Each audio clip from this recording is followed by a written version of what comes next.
Sunday, 27th of November 2016. This is Sylvia Shivamurthy and you're listening to the newspaper reviews on www.athavan.com. Let's now look at the paper highlights from today's newspapers. The top highlight in Sunday Times says, Supergroup ahead in race for Sri Lankan. Supergroup Partners Company Limited, a joint venture between Trans-Maldivian Airways and the Singaporean ground handling firm SATS, has scored highest among 10 bidders vying for the management stake in cash-strapped Sri Lankan Airlines, an authoritative source told the Sunday Times. Following at a close second is Peace Air, a company owned by businessman Gamini Wetasinghe. The proposals were evaluated by the National Savings Bank, the leading manager appointed by the cabinet assisted by the audit firm KPMG. There's another highlight which says, Farewell Comrade Fidel, Lanka pays tribute. Cuba's historic revolutionary leader, Fidel Castro, died Friday aged 90 after defying the United States during a half-century of iron-fisted rule and surviving the eclipse of global communism. One of the world's longest-serving rulers and modern history's most singular character, Castro defied 11 U.S. administrators and hundreds of assassination attempts. His younger brother, President Raul Castro, announced the news shortly after midnight but gave no details of the cause of the death. Sri Lanka yesterday joined the world in paying tribute to Mr. Castro, with President Maithripala Sirisena within minutes of the death tweeting a message, "The iconic leader of an era of revolution bids farewell to the world. Rest in peace, Comrade Fidel Castro." The highlight in the middle says, multi-million rupee fines on poaching vessels. In a fresh attempt to protect Sri Lanka's fisheries resources, the government is to impose thumping fines up to 175 million rupees for foreign vessels poaching in Sri Lankan waters, a cabinet minister said. Fisheries Minister Mahinda Amaravira told the Sunday Times the fines would be imposed on vessels introducing into Sri Lanka's exclusive economic zone and those entering the country's territorial waters. And the highlight at the bottom says, Back to steel houses, says Swaminathan.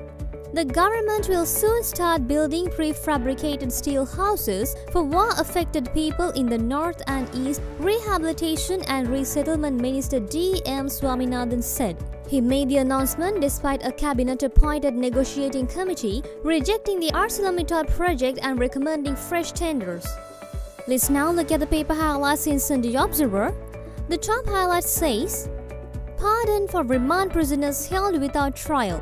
The committee appointed by President Maithripala Sirisena to look into the problem of prison congestion is considering a pardon for remand prisoners being held without trial for long period to reduce congestion in prisons, Leader of the House and Higher Education and Highways Minister Lakshman Kiriyalla told Parliament yesterday.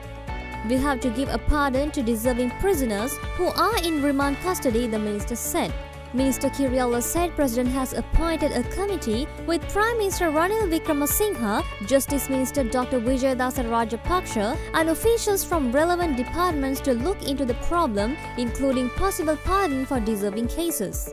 Home Affairs Minister Vajra Abeyewardena also said that pardon for all remand prisoners, not only LTTE suspects, is under consideration. Another highlight says, Purchase of vehicles for ministers. Supplementary estate for 791 million rupees presented.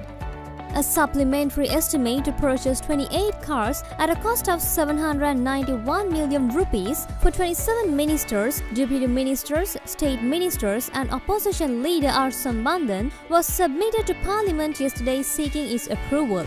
Among those who sought vehicles are 7 ministers, 8 deputy ministers and 12 state ministers. And the highlight at the bottom says, Parliament condones Castro's death. Sad day for socialists across the globe.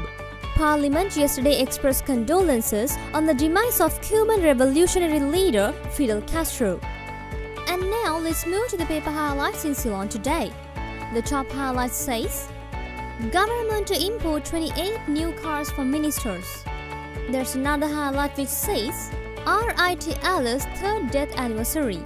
The third death anniversary of the late R.I.T. Alice, the renowned educationist and founding principal of D.S. Senanayaka College, Colombo, falls today. A Dhamma sermon will be delivered today at 7:30 p.m. at the Korupu Lane, Colombo 8 residence of the late Mr. Alice, followed by an almsgiving tomorrow.